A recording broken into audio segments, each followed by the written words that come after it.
নিয়ে গেছে, ডেকে নিয়ে গেছে।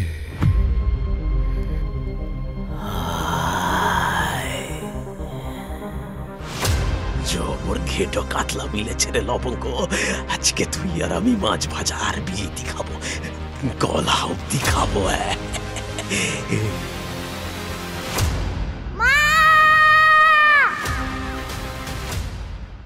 আমি ডাকছিলাম, তুমি শুনতে পেলে?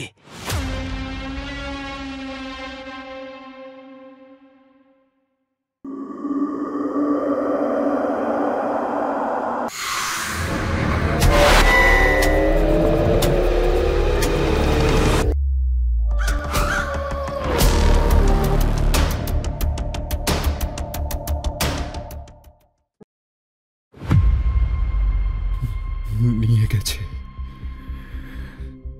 ডেকে নিয়ে গেছে।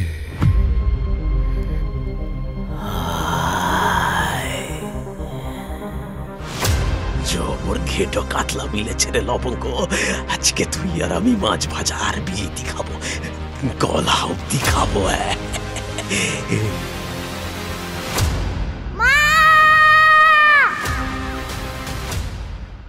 আমি ডাকছিলাম, তুমি শুনতে পেলে?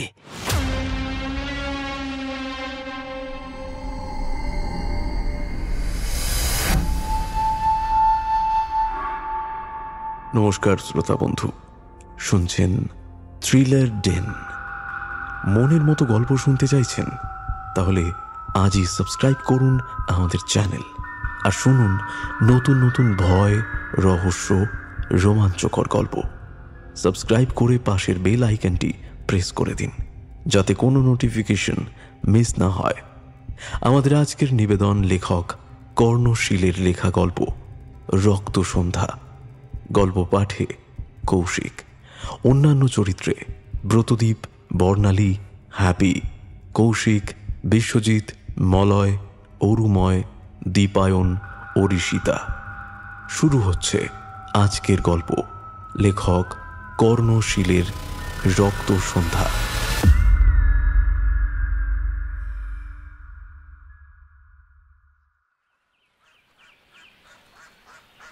বিশাল জলাশয়টার গায়ে কোনো বাঁধানো ঘাট নেই বলেই হয়তো জায়গাটা আরও বেশি পছন্দ হয়ে গিয়েছিল পুলকের।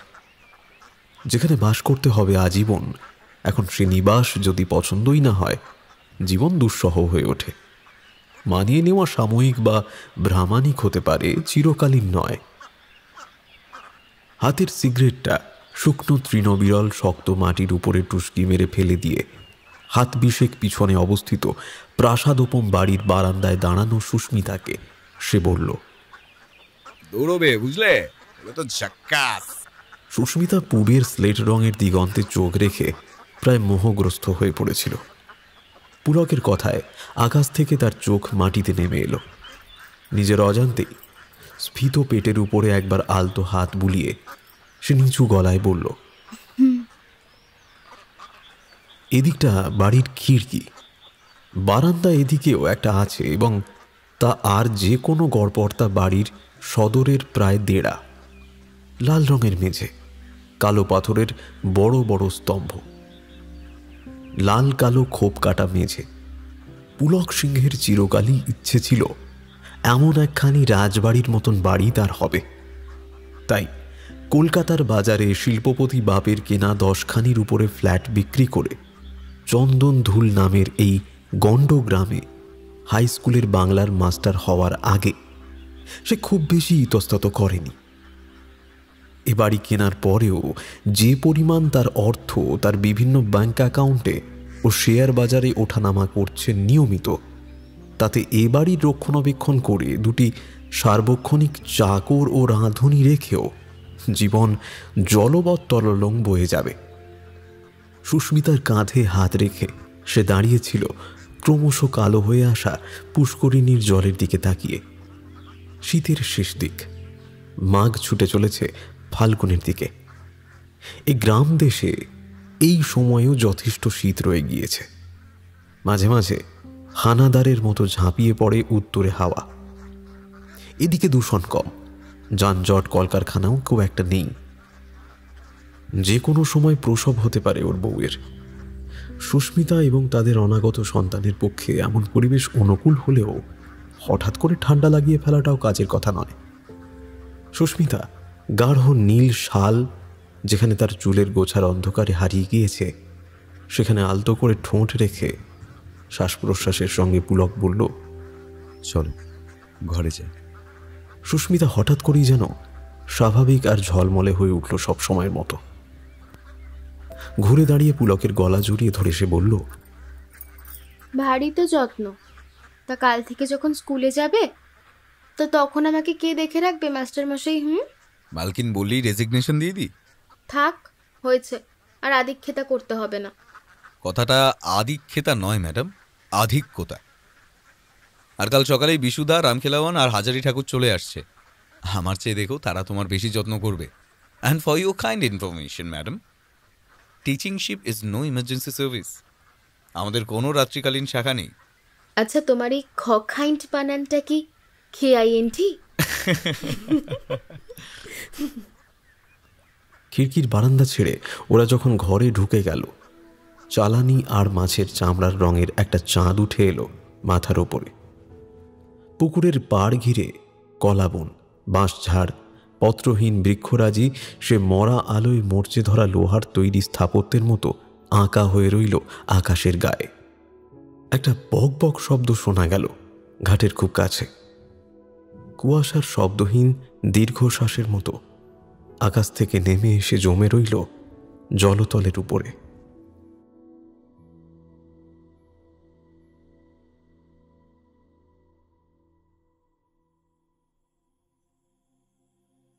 এই অবস্থায় বারবার কল ঘরে যেতে হয় সুস্মিতাকে।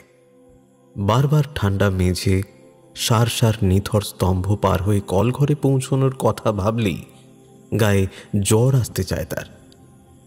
পুলক আগের দুবার তার সঙ্গেই কলঘর পর্যন্ত গিয়েছে, আর পই পই করে সুস্মিতাকে বলেছে যতবার যেতে হয় ততবারই যেন তাকে ডেকে নেওয়া হয়।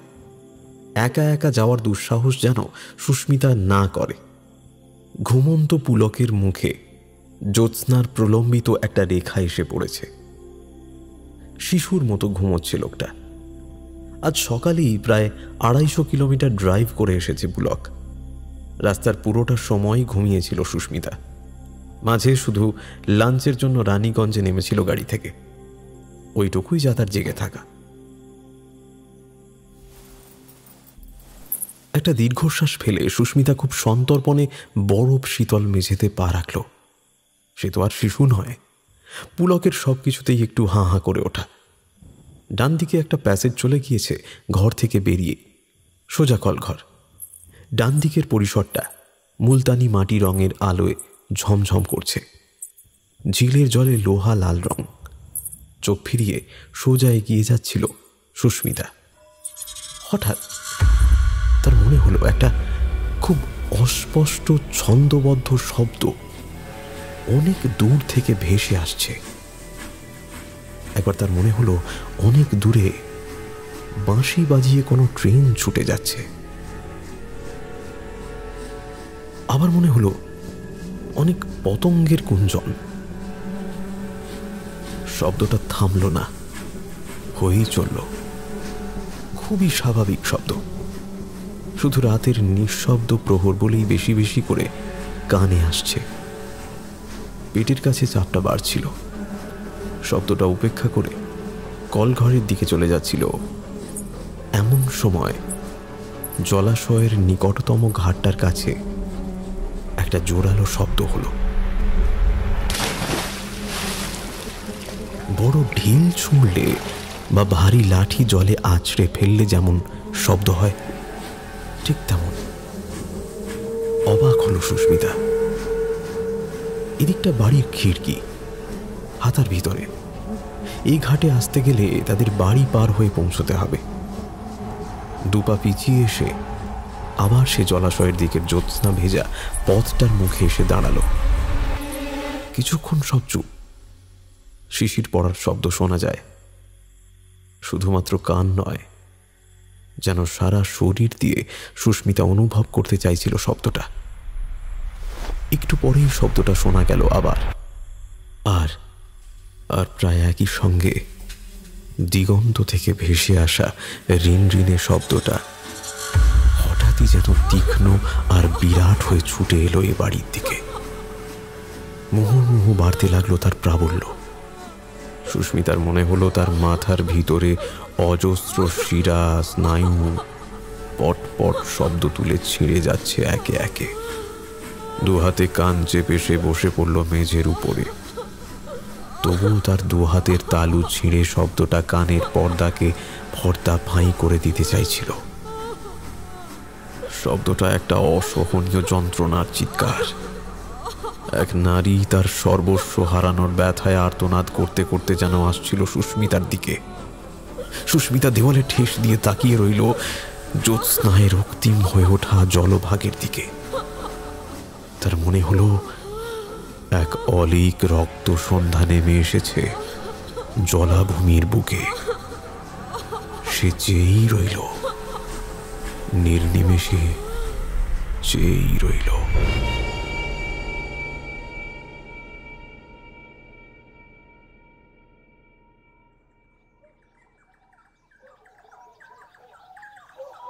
হাজারি ঠাকুর গম্ভীর মুখে বাজারের ব্যাগটা বিশুর হাত থেকে নিতে নিতে বিরক্ত মুখে বলল, ছোট দাদা বাবু না হয় বিদ্যে বুদ্ধি সব উচ্ছন্নে গিয়েছে, কর্তা বাবু কি করে এই শ্মশানে এই পোয়াতি মেয়েটাকে আসতে দিলেন?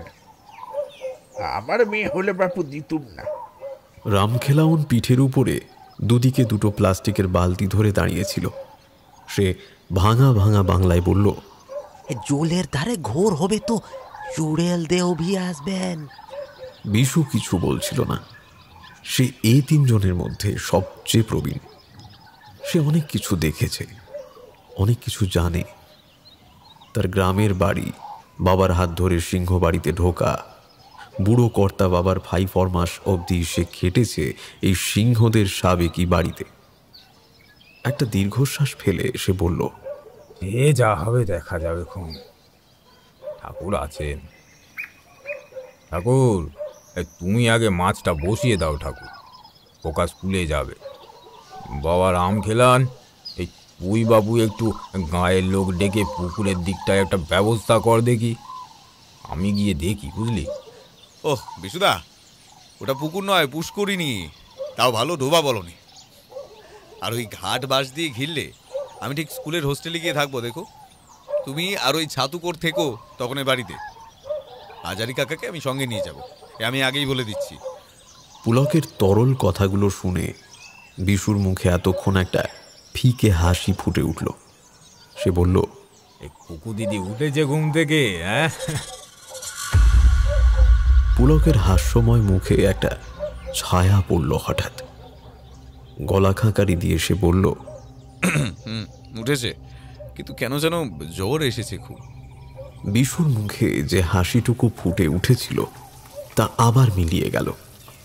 রান্নাঘর থেকে ছ্যাঁত ছ্যাঁত করে হাজারি ঠাকুরের রান্নার শব্দ ভেসে আসছিল। বিরক্ত গলায় বিশু বলল, কোন আক্কেলে পোয়াতি মেয়েটাকে যে এই গণ্ডগ্রামে নিয়ে এলে কে জানে। এবার বোঝো ঠেলা। পুলকের ভাত তখন অর্ধেক শেষ হয়েছে। রাম খেলানো শুকনো মুখে সামনে এসে দাঁড়ালো।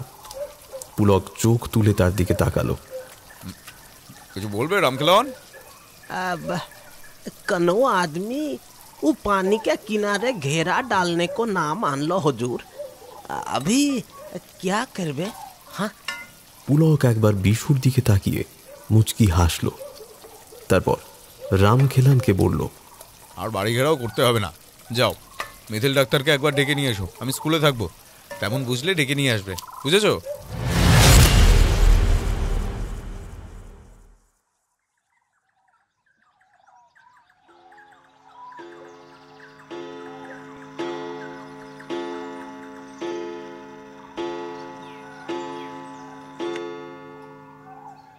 বিশু দাঁড়িয়েছিল সুস্মিতার বিছানার পাশে।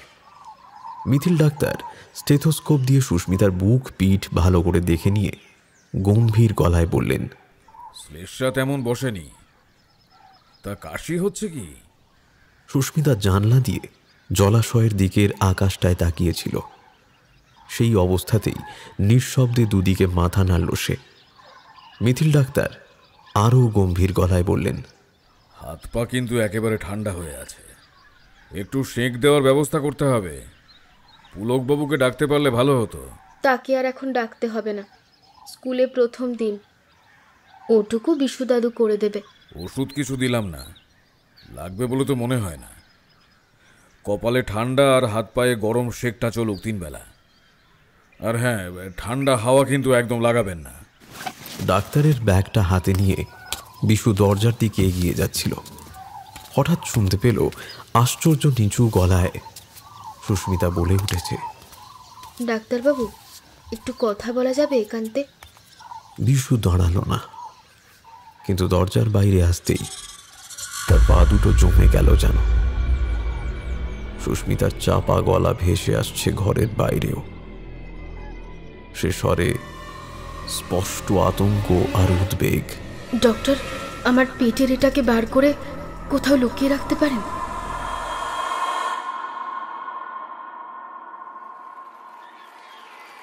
জম্পের সংবর্ধনার পর একরাশ ফুলের স্তবক আর মালার মধ্যে বসেছিল পুলক।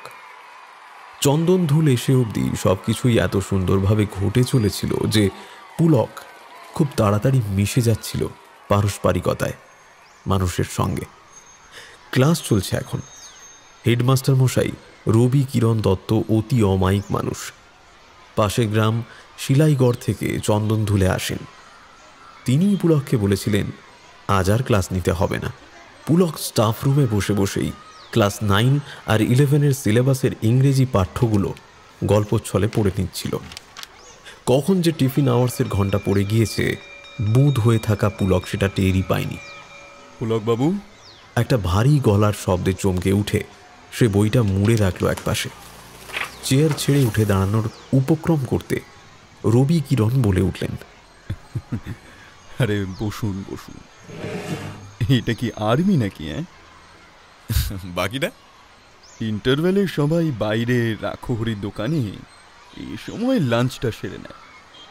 আমি আর আপনি বাদে সবাই ওই বাসে বা ট্রেনে আসেন তো।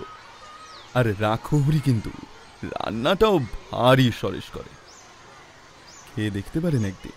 আপনি স্যার প্লিজ, আপনি বলবেন না, অনেক সিনিয়র আপনি। আরে সে না হয় হলো, তো কেমন লাগছে চন্দন ধুল? Far from madding crowds ignoble strife, the sober wishes never learned to stray. Along the cool sequester's veil of life, they kept the noiseless tenor of their way. বেশ বলেছো কিন্তু। হ্যাঁ, তবে চারিদিকে লোকজন বেশি থাকলে মনের ভার কম হয়, এটা জানো তো। ভিড় কখনো পুরনো হয় না, নির্জনতা হয়ে যায়। যাই হোক, শিলাইগড়েও এসো একদিন গৃহিণীকে নিয়ে। সেও যাকে বলে far from the madding crowd, একদম তেমনই। হ্যাঁ, সুস্মিতার 8 মান্থ চলছে স্যার, এখন ওদিকটায় যাওয়া একটু অসুবিধা। যাবো তো নিশ্চয়ই একদিন, এখন তো এখানেই থানা গেড়ে বসেছি। মুহূর্তের মধ্যে কি যেন একটা ঘটে গেল হাসি খুশি লোকটার মধ্যে। বেশ কিছুক্ষণ পুলকের দিকে প্রগাঢ় বিস্ময় তাকিয়ে তিনি বললেন, তুমি সত্যি বলছো? ওই ঝিলের ধারের বাড়ি তো? পুলক সম্মতিসূচক মাথা নাড়ল।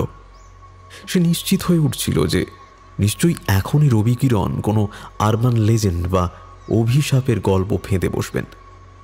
তার চিন্তার অন্যথাও হলো না। তবে ওই অলৌকিক ব্যাপারই একটু পরিবর্তিত রূপে ব্যাপারটাকে বললেন প্রবীণ প্রধান শিক্ষক। বাড়িটা এমনিতে খারাপ কিছু নয়, তবে ওই তোমার স্ত্রী মানে অন্তঃসত্ত্বা মেয়েরা বেশ কয়েকবার ওখানে খুব বিপদে পড়েছে। মানে খুব বিপদ, মানে বিভৎস, ভয়ানক বিপদ। কিরকম বিপদ?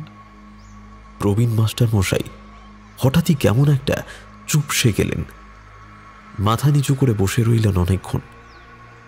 যখন তিনি চোখ তুললেন, পুলক দেখতে পেল তার চোখে জল। ভাঙা গলায় তিনি বললেন,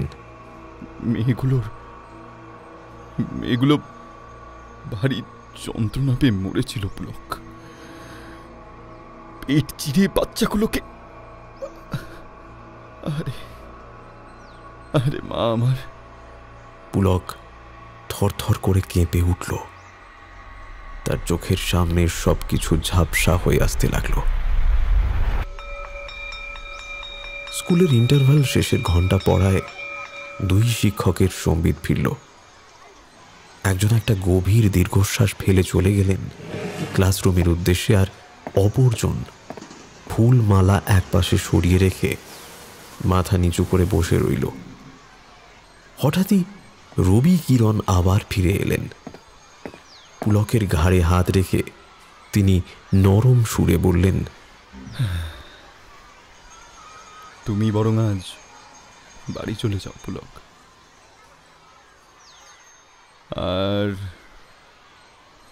আর তোমার স্ত্রীকে এ বাড়িতে আর রেখো না বাবা, বিপদ হবে।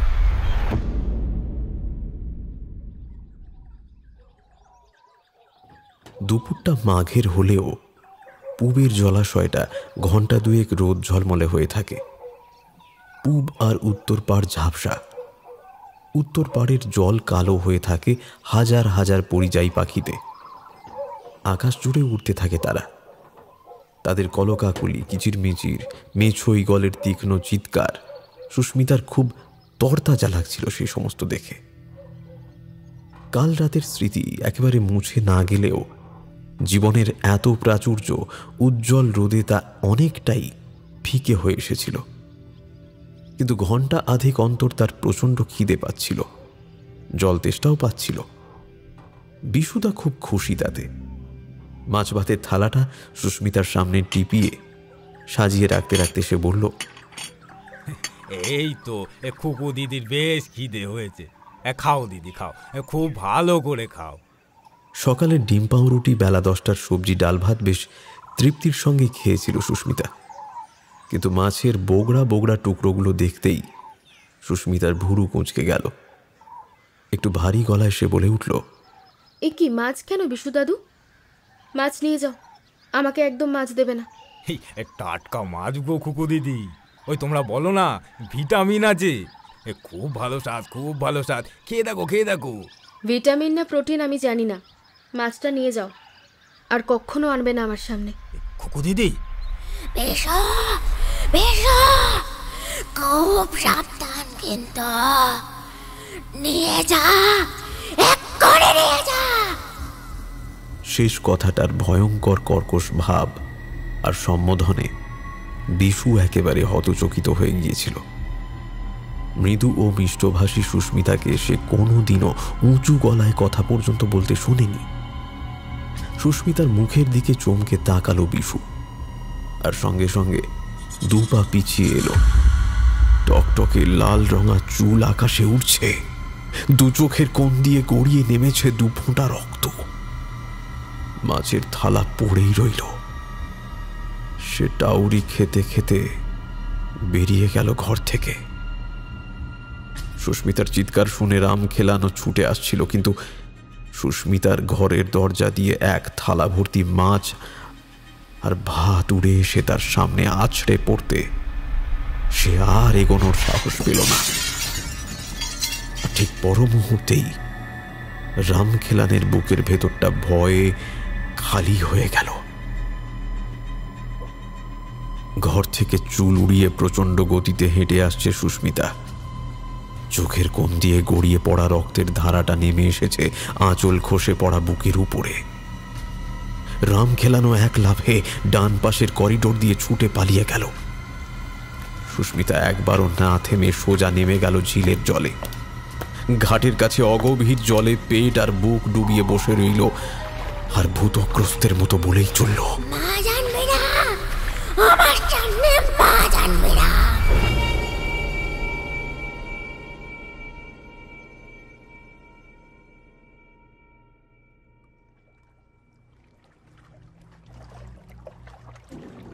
মাঘের দুপুর কখন যে কুয়াশার মতো সন্তর্পণে ঘনিয়ে উঠে মরচে রং ধারণ করেছিল সুস্মিতা লক্ষ্য করেনি।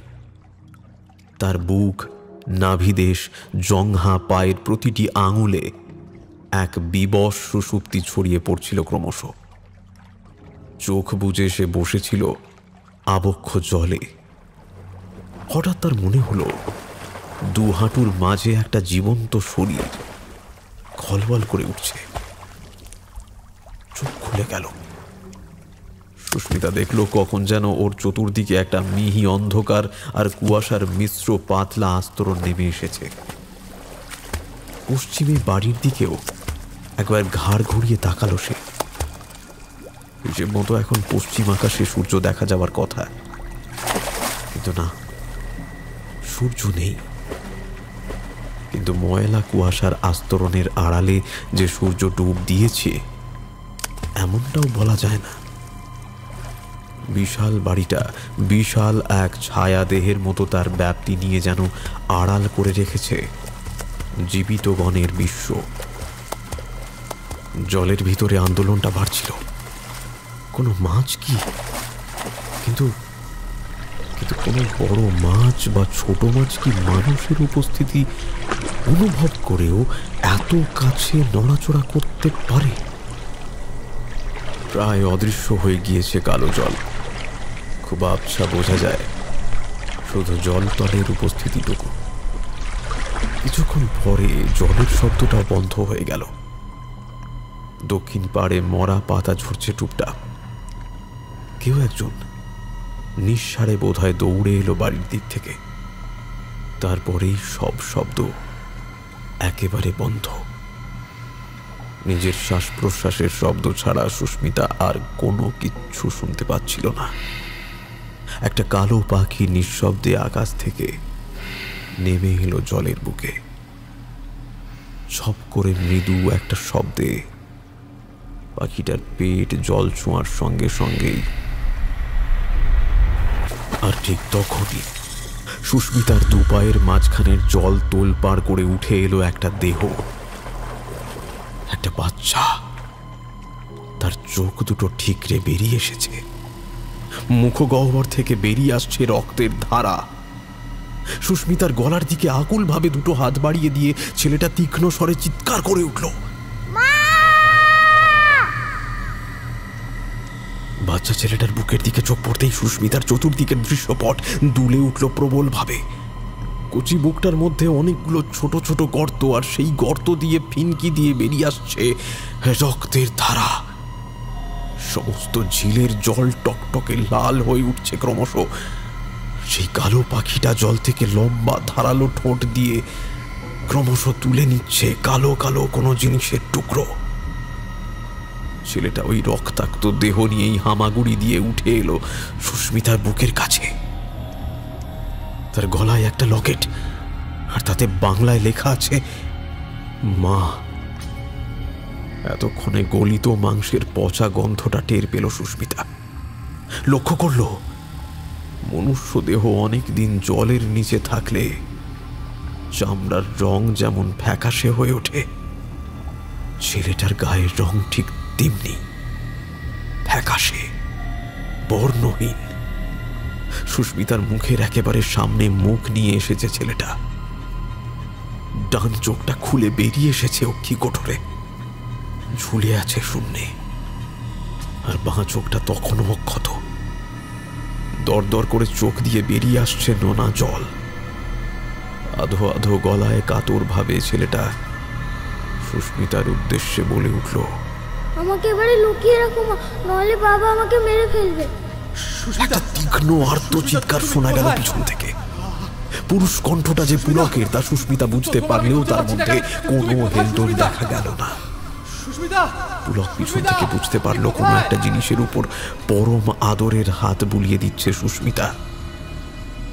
একটা চাপা আতঙ্ক, একরাশ উদ্বেলিত উৎকণ্ঠা নিয়ে সুস্মিতার ঠিক পিছনে ঘাটের কাছে পৌঁছে পুলকের ভয়ের ভাবটা কেটে গিয়ে একটা প্রবল বিম্বিষা আর বিস্ময় জেগে উঠল।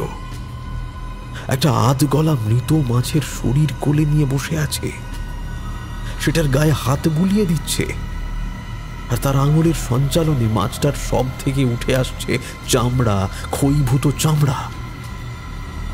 মাছের কাঁটা ফুটে যাচ্ছে হাতে, নরম চামড়া ভেদ করে বেরিয়ে আসছে ফোঁটা ফোঁটা রক্ত।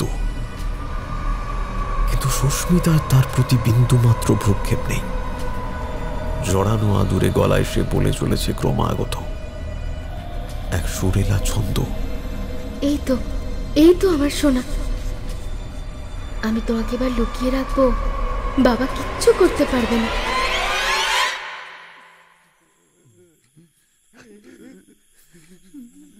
রবি কিরণ বাবুর চায়ের কাপ থেকে ধোঁয়া ওঠা অনেক আগেই বন্ধ হয়ে গিয়েছিল। তার শ্বাস প্রশ্বাসের শব্দও শোনা যাচ্ছিল না। মাঘের এই কুহেলিকা প্রবণ নিস্তব্ধ সন্ধ্যার মতো তিনিও একেবারে শব্দহীন হয়ে পড়েছিলেন। বিশুদা বিশাল ড্রয়িং রুমটার এক কোণে মেঝের উপরে বসে বিনবিন করে কেঁদেই চলেছিল। গেটের কাছে পাহারাদারি করবার সাহস আজ আর রামখেলানেরও হয়নি, বা ইচ্ছে করেই হয়তো ঘর ছেড়ে যায়নি। অচেতন সুস্মিতার ঘরের সামনে সে হাতের পাকা বাঁশের লাঠিটা নিয়ে পায়চারি করছিল। পুলক অধৈর্য হয়ে বলে উঠল, মাস্টারমশাই, এবার তো মুখ খুলুন। ভয় পেয়ে কিছু না বলা বা ঘটনা গোপন করা তো গল্পের লেখকেরা শব্দ সংখ্যা বাড়ানোর জন্য করে। আপনার তো তেমন কিছু নেই, যেটা আসুন তো। রবি কিরণ মুখ তুললেন। পুলকের রূঢ়তা তাকে আশ্চর্য করেনি, কারণ ছেলেটার বর্তমান মানসিক অবস্থা তিনি জানেন। চঞ্চল হলেন না। খুব ধীরে সুস্থে চায়ের কাপটা তুলে প্রায় ঠান্ডা হয়ে যাওয়া তরলে চুমুক দিয়ে তিনি বললেন, মহিমার লবঙ্গ, সেখান থেকে সবটা শুরু। পুলক আর কিছু বলল না।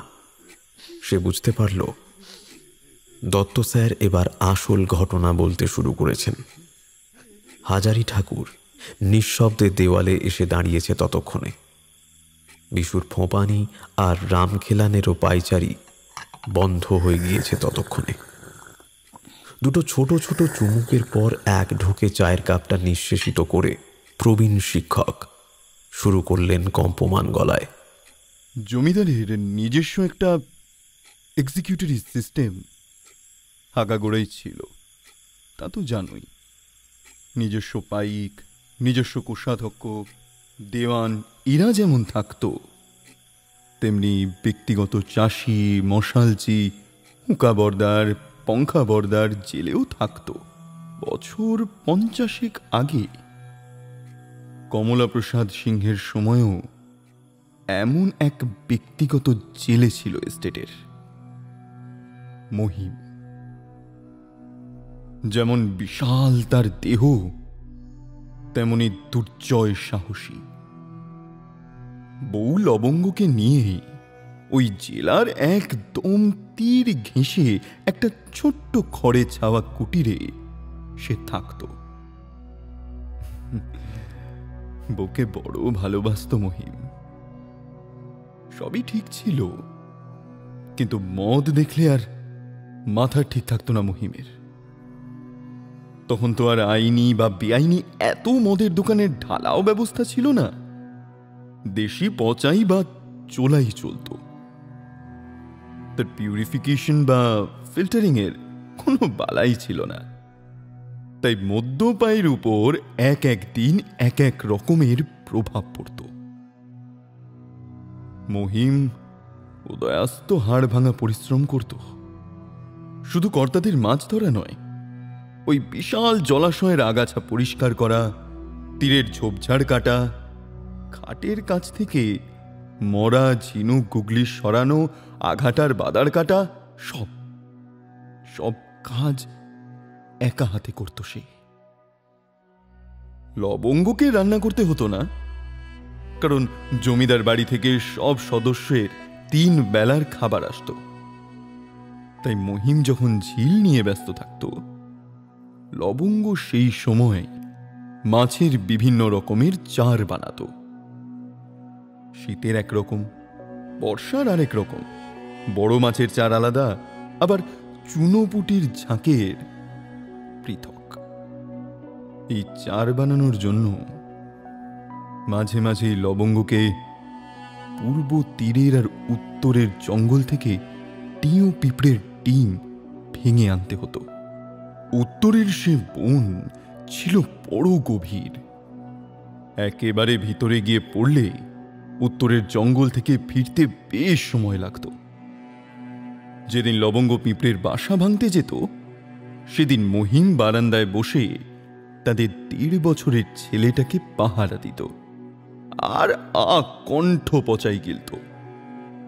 সে সময়টাও এমন শীতকালে ছিল।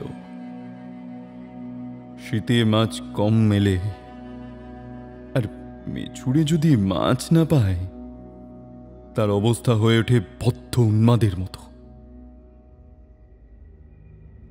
সকাল থেকেই মাথাটা আগুন হয়েছিল মহিমের। মেঘ, কুয়াশা, বাচ্চাটার অনবরত ট্যাঁ ট্যাঁ কান্না, আর সর্বোপরি সকাল থেকে গিলে চলা কড়া মদ। দুপুর পার হতেও যখন লবঙ্গ ঘরে এলো না, মহিম আগুন চাপা ভাটিকানার মতো হয়ে উঠেছিল। কখন যে বাচ্চাটা হামাগুড়ি দিয়ে চৌকাঠ পার হয়ে বাইরে বেরিয়ে গেছে, তা লক্ষ্য করার মতো শরীর বা মনের অবস্থা আর মহিমের ছিল না। রাগ আর মদের নেশায় সে তখন দানব হয়ে উঠেছে। পূর্ব দিকের বনের উপরে প্রহেলিকার মতো একটা ধোঁয়া রঙে কুয়াশা ঘনিয়ে উঠতে লাগলো। এই বিকেলে শাঁ শাঁ শব্দ করে ঠান্ডা হাওয়া ছুটে আসছে চলার উপরি তলার জল ছুঁয়ে। একটা কালো রঙের বেশ বড় লম্বা গলাওয়ালা পাখি জলতলের উপরে মাথা উঁচিয়ে সাপের ফনার মতো দুলছিল। আরো কয়েক ঢোক দেশি মদ গলায় যাওয়ার পর মহিম হঠাৎ শুনতে পেল, বা বলা ভালো অনুভব করল, যে আবছা হয়ে আসা ঘাটের জলে বেশ বড় কিছু একটা খলবল করে উঠেছে। হঠাৎ রাগ, মদের আশা উপচে মহিমের ইন্দ্রিয়গুলো অতি মাত্রায় সজাগ হয়ে উঠল। মাছ, মাছ, ঘাটের কাছে বড় একটা মাছ। জলের মধ্যে যে পরিমাণ আন্দোলন উঠেছে, তাতে মহিম আন্দাজ করল মাছটা 4 বা 5 কিলোর কাতলা হওয়া অসম্ভব নয়। হাসি মুখে মোহগ্রস্তের মতো উঠে দাঁড়ালো লোকটা। দাওয়ার দেওয়ালে ঠেস দেওয়া 5 শলাকার ট্যাঁটাটা তুলে নিল সে। উত্তরে হাওয়াটা উথালি পাথালি করছে জলার শরীরে, বনের গাছপালার মধ্যে দিয়ে। তারই মধ্যে বাতাসের প্রবাহ ঠেলে উন্মাদনার মতো এগিয়ে চলল মহিম। ঘাটের কাছে অগভীর জলে তখনও জিভটা জল ছিটিয়ে চলেছে। তার শরীরটা জলে ডোবা থাকলেও অবস্থানটা বেশ বোঝা যায়। আর এক মুহূর্ত নষ্ট করল না মেছুড়ে। পা টিপে টিপে জলের একেবারে কিনারায় গিয়ে আন্দোলিত জলের নিশানায় চালিয়ে দিল অস্ত্রটা। অব্যর্থ লক্ষ্য। প্রচন্ডভাবে ছটপট করতে লাগলো মহিমের কল্পনার 5 সেরি কাতলা। ময়লা ময়লা অন্ধকারে তার শরীরটা দেখতে না পেয়ে খুশিতে চিৎকার করে উঠল মহিম। জবর ঘেটো কাতলা মিলেছে রে লবঙ্গ। আজকে তুই আর আমি মাছ ভাজা আর বিলিতি খাবো, গলা অব্দি খাবো। জলে ডোবার শরীরটা স্থির হয়ে গেলে শরীরের সর্বশক্তি প্রয়োগ করে লোহার শলাকায় বেঁধা অবস্থাতেই সেটাকে জল থেকে শূন্যে তুলে নিজের নেশাতুর চোখের সামনে তুলে আনলো মহিম। আর তখনও এই মাঘ মাসেও আকাশ চিরে একটা বিদ্যুতের রেখা চলে গেল। কটকট করে ডেকে উঠল মেঘ। মহিম দেখল তার চোখের ঠিক সামনে একটা রক্তমাখা মাদুলি ঝুলে আছে, আর তাতে বাংলায় লেখা আছে মা। মানে? চিৎকার করে উঠল পুলক। রবিকিরণ বাবু চোখ দিয়ে তখন ঝরঝর করে জল পড়তে শুরু করেছে। বিশু কখন যেন কাঁপতে কাঁপতে পুলকের পিছনে এসে দাঁড়িয়েছে। রাম খেলানো অস্পষ্টভাবে কিছু একটা বিড়বিড় করে চলেছে অনবরত।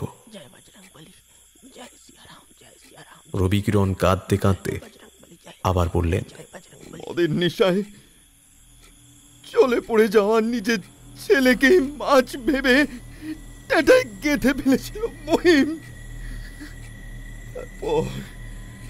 তারপর ওই পুবের জঙ্গলে একটা ছাতিম কাছে গামছা দিয়ে। আর লবঙ্গ? সে হতভাগী ওই পুকুরের তীর ঘেঁষে ঘুরে বেড়াতো কেঁদে কেঁদে। এখনো নাকি ঘুরে বেড়ায়, জানি না সত্যি কিনা। তবে এ বাড়িতে কোনো অন্তঃসত্ত্বা মেয়ে বড় বড় নৃশংস পরিণতি হয় তার, বড় নৃশংস। হাজারি ঠাকুর বোধ হয় এ সকল আলোচনার কিছুই শোনেনি। তবুও বাড়িতে কিছু যে একটা ঘটেছে তা বাড়িতে ছড়িয়ে থাকা থমথমে ভাব থেকেই তিনি স্পষ্ট বুঝতে পারছিলেন। তাই সেও অতি নিঃশব্দে চলাফেরা করছিল। কখন যে সে এক থালা খাবার নিয়ে সুস্মিতার ঘরের দরজার সামনে গিয়ে দাঁড়িয়েছিল, শোকস্তব্ধ ভীত অন্য মানুষগুলো সেটা লক্ষ্যই করতে পারেনি। বিশু কান্না ভেজা গলায় পুলককে বলছিল, এখান থেকে চলো ভাই, আজই, এক্ষুনি এই বাড়ি ছাড়ো। পুলক মাথা নিচু করে বসেছিল, কপালের দুদিকের রগ টিপে ধরে। মাত্র একদিন আগেরই তো কথা, না একদিন কেন, 24 ঘন্টাও তো বোধহয় হয়নি পুরোপুরি। সুস্মিতার ঘোর লাগা চোখ, জলাভূমি সৌন্দর্য, মাঘের মায়াময় সন্ধ্যা, পরিযায়ী পাখির কলকাকলি। সময় এত অস্থিতিশীল, পরিযায়ী পাখিগুলোর কলতানো শোনা যাচ্ছে না আজ। তারা বোধহয় ঘুমিয়ে পড়েছে বা ভয়ে চুপ করে আছে। শব্দের উৎস লক্ষ্য করে তাকাতেই দেখা গেল হাজারি ঠাকুর সুস্মিতার ঘরের ভিতরে তাকিয়ে পাথরের মতো দাঁড়িয়ে আছে, আর পায়ের কাছে ছিটকে পড়েছে ভাত, ডাল আর মাংসের টুকরো। পুলক সোফা থেকে লাফিয়ে উঠল। রামখেলানের কাঁধের উপর দিয়ে সুস্মিতার ঘরের ভিতরে চোখ পড়তেই ভয়ে দুপা পিছিয়ে এলো পুলক। পিছনেই দাঁড়িয়ে আছেন রবিকিরণ, কাঁপছে বিশু। তারাও দৃশ্যটা দেখেছে। সুস্মিতার বিছানাটা খালি, বিছানার হালকা আকাশি রঙের চাদরে চাপ চাপ রক্ত পড়ে আছে, দলা দলা, আর একটা ব্লেড, বোধহয় পুলকের দাড়ি কাটার বাক্স থেকেই নেওয়া হয়েছিল, পড়ে আছে রাক্ষসের ভাঙা দাঁতের মতো। এত বড় বাড়িটায় আর একটাও শব্দ শোনা যাচ্ছে না। রবিকিরণের অতীত চারণের সেই দিনের মতো অকাল সন্ধ্যা নেমেছে বাইরে। সেই দিনের মতোই শোঁ শোঁ হাওয়া গর্জন করে উঠছে থেকে থেকে। পুলক আর্তনাদ করে উঠল, সুস্মিতা কোথায়? বিশু, রামখেলান আর হাজারি ঠাকুরের মুখ থেকে মৃদু ফোঁপানি ছাড়া আর কিচ্ছু শোনা গেল না। রবিকিরণ চাপা গলায় বললেন, নিয়ে গেছে, ডেকে নিয়ে গেছে, ছেলেহারা মা ডেকে নিয়ে গেছে। এ বাড়িতে আসা কোনো বাচ্চাকে ও ছাড়বে না, ছাড়বে না মাকেও। কোথায় গেলে ওকে পাবো সেটা অন্তত বলুন। জানি না, এক যদি সে নিজের সংকেত দেয় তবেই জানা যাবে, নইলে অন্য কোনো উপায় নেই। এতদিন থেকে তো কতজনকেই দেখলাম, it's a one way path, it's a one way path.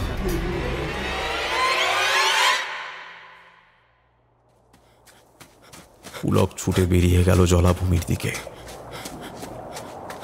ঝিলটাকে কেন্দ্র করে কয়েক পাক উদ্দেশ্যহীনভাবে ছুটে বেড়ানোর পরে পুলকের উপলব্ধি হল এইভাবে সুস্মিতাকে খুঁজে পাওয়া যাবে না। ভিজে ভিজে ঘাসের উপর হতাশ হতক্লান্ত পুলক বসে পড়ল। এত ঝোড়ো হাওয়া চলা সত্ত্বেও জলতলের উপরে খুব পাতলা একটা কুয়াশার আবরণ জমতে শুরু করেছে। চাঁদের ম্লান আলোয় পুলক দেখতে পেল প্রাণী শূন্য জলভাগের ঠিক মাঝখানে একটা সাপের মতো গলাওয়ালা পাখি মাথা উঁচিয়ে আছে। কালো বা অন্য কোনো গাঢ় রঙের পাখি। রবি কিরণের কথাগুলো মনে পড়ে যাচ্ছিল তার। মহিম চরম দুর্ভাগ্যের দিনেও পাখিটাকে দেখা দিয়েছিল পুকুরের মাঝখানে।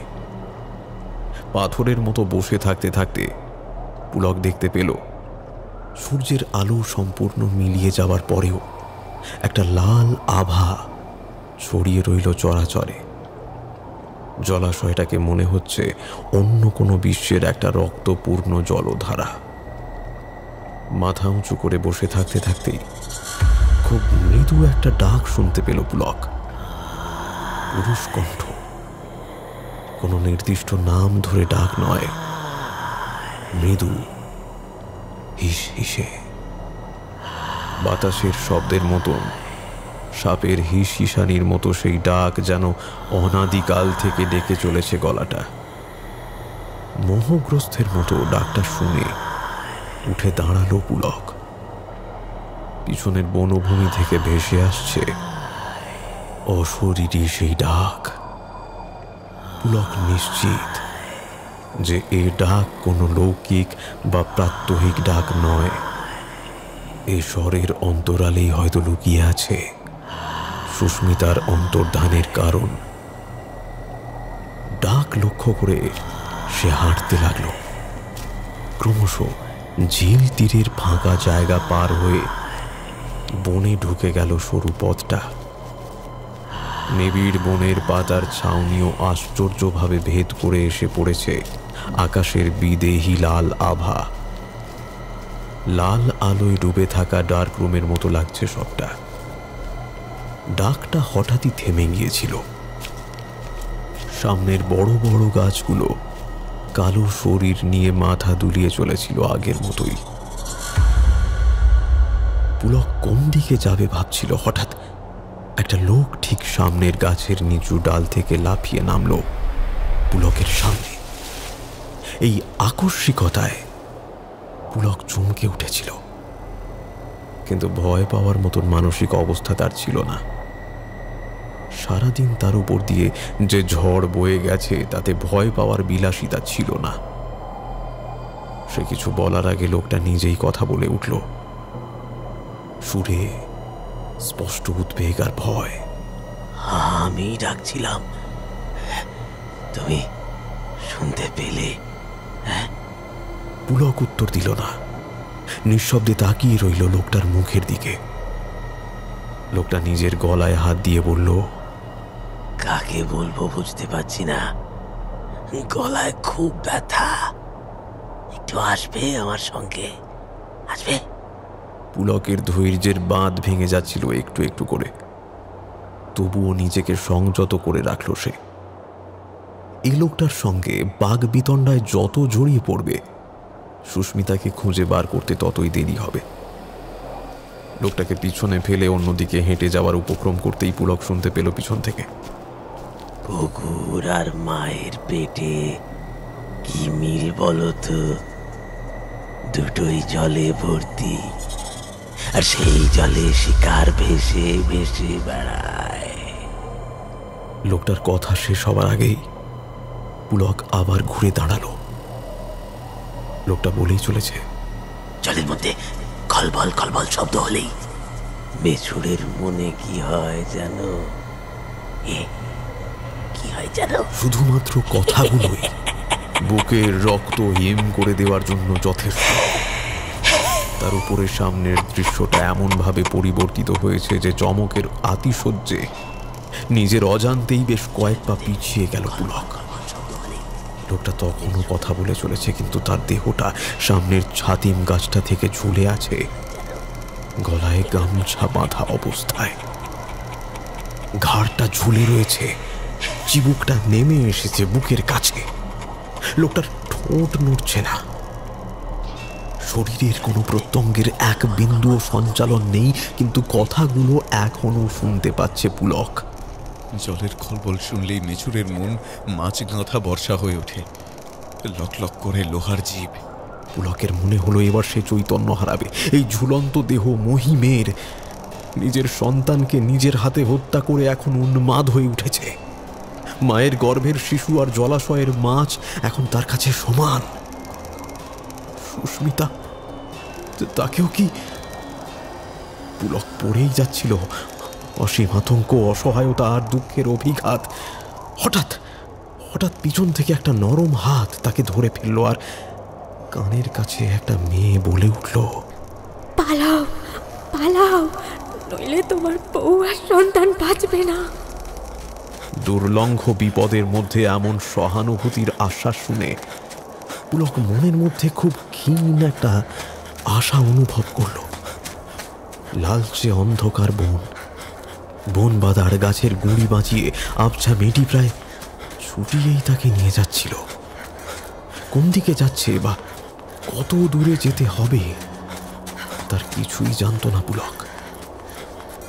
মেয়েটির তীব্র শ্বাসের শব্দ শোনা যাচ্ছিল। সে হাঁপাচ্ছে। ঘন কালো কাপড়ের আড়ালে যে শরীরটা দেখা যাচ্ছিল তা যে বেশ ভারী পুলক বুঝতে পারছিল। পিছন থেকে ক্ষীণ হয়ে আসছিল মহিমের চিৎকার, জল থেকে মাছ তুলে নাও বাবু, খুব স্বাদ, খুব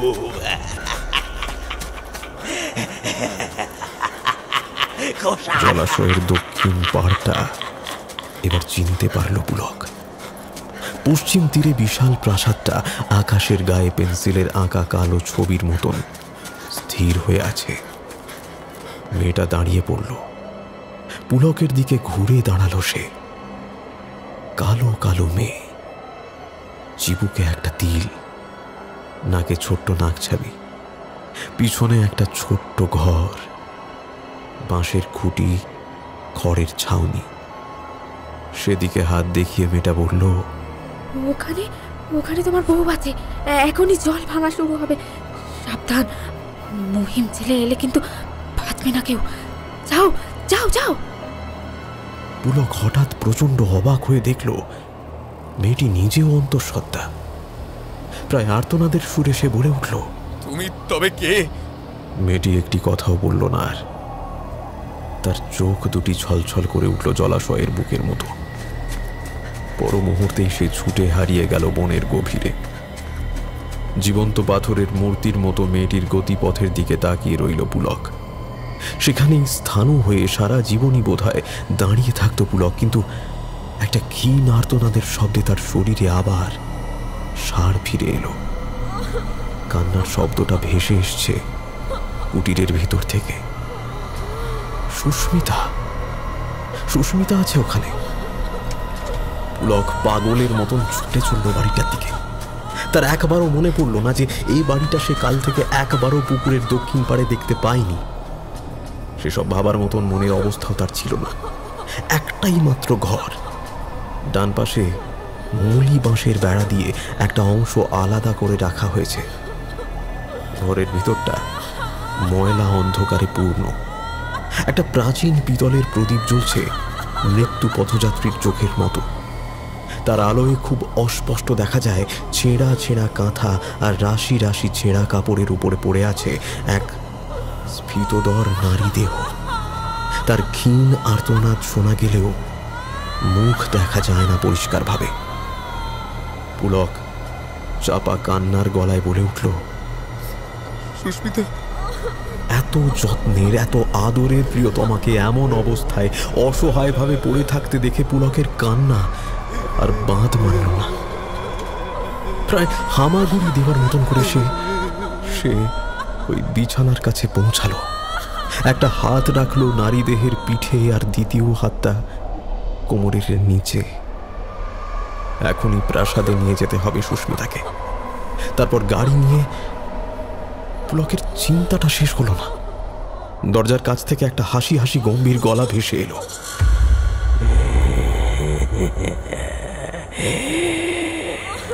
বাবু জায়গায় ধরবে।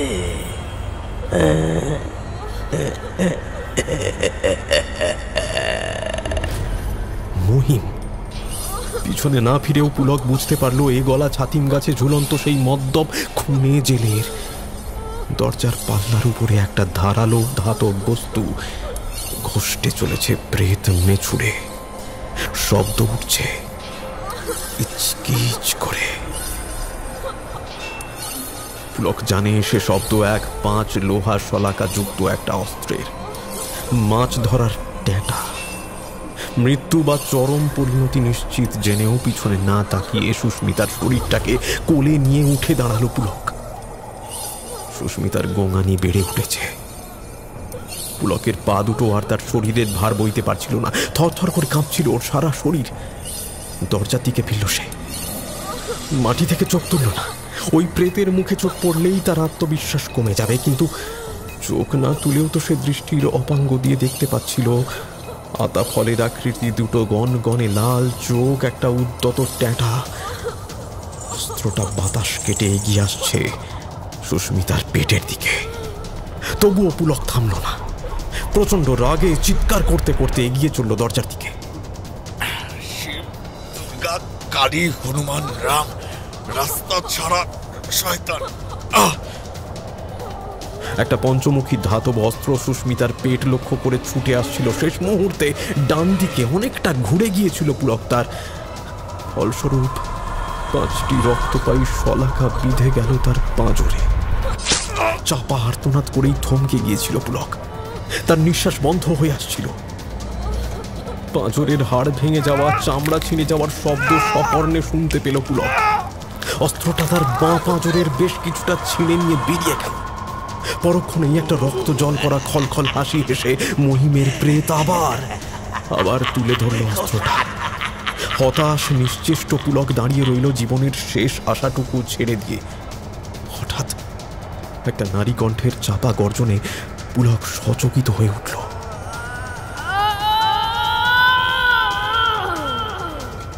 মুলি বাঁশের বেড়ায় ঘেরা অন্ধকারের অন্তরাল থেকে সেই স্ফীতদর মেয়েটি বেরিয়ে এসেছে। ছোট্ট তিল, নাকছাবি। এক মুহূর্ত সময় নষ্ট না করে সে ঝাঁপিয়ে পড়ল মহিমের প্রেতের উপর, আর সেই উদ্যত ট্যাঁটা গেঁথে গেল মেয়েটার পেটে। ফিনকি দিয়ে বেরিয়ে এলো রক্তের স্রোত। নারী পুরুষের এই সম্মিলিত নারকীয় চিৎকারে ভরে উঠল 10 দিক।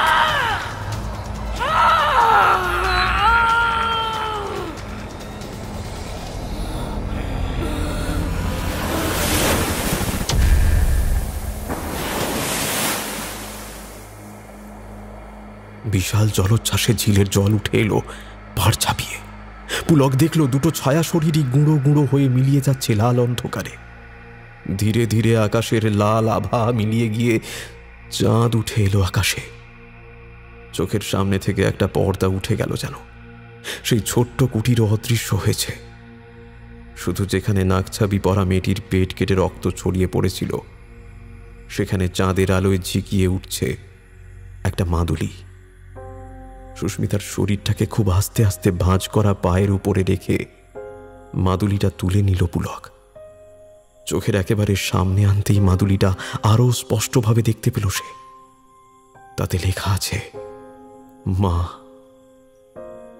আকাশের পূর্ণচন্দ্রের দিকে তাকিয়ে দুই অভাগা আর অভাগিনীর জন্য যেন হু হু করে কেঁদে ফেলল পুলক। অনেক ভেবেও সে বুঝতে পারল না এ সকল ভয়ানক ঘটনা প্রবাহের জন্য দায়ী কে। মহিম, লবঙ্গ, পুলক, নাকি ওই যে তারার লোকে বসে সকল তারার ভাগ্য নির্ধারণ করে সেই মহাকাল। পুলক দুর্বল পায়ে উঠে দাঁড়াল। সুস্মিতার দেহটাকে কোলে নিয়ে টলতে টলতে এগিয়ে চলল প্রাসাদের দিকে।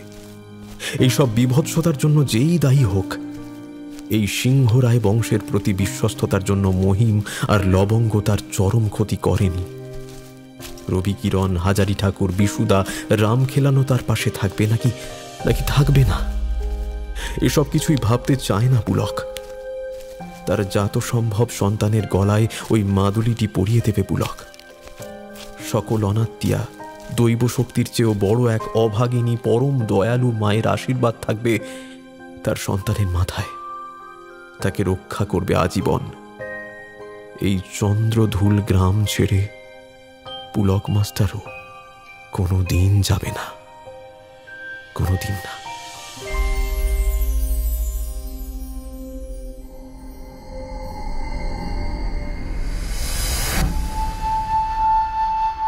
শেষ হলো আমাদের আজকের গল্প রক্ত সন্ধ্যা। গল্পটি ভালো লাগলে অনুরোধ করব চ্যানেলটি সাবস্ক্রাইব করে আমাদের সাথে থাকার জন্য। কেমন লাগলো আমাদের আজকের গল্প? আপনার সুচিন্তিত মতামত ও পরামর্শ জানান কমেন্ট বক্সে। পরবর্তী গল্পের আপডেট পেতে আমাদের ফলো করুন ফেসবুক ও ইনস্টাগ্রামে। আজ আসি, আবার দেখা হবে। ভয় থাকুক গল্পেই, চিত্ত হোক ভয় শূন্য।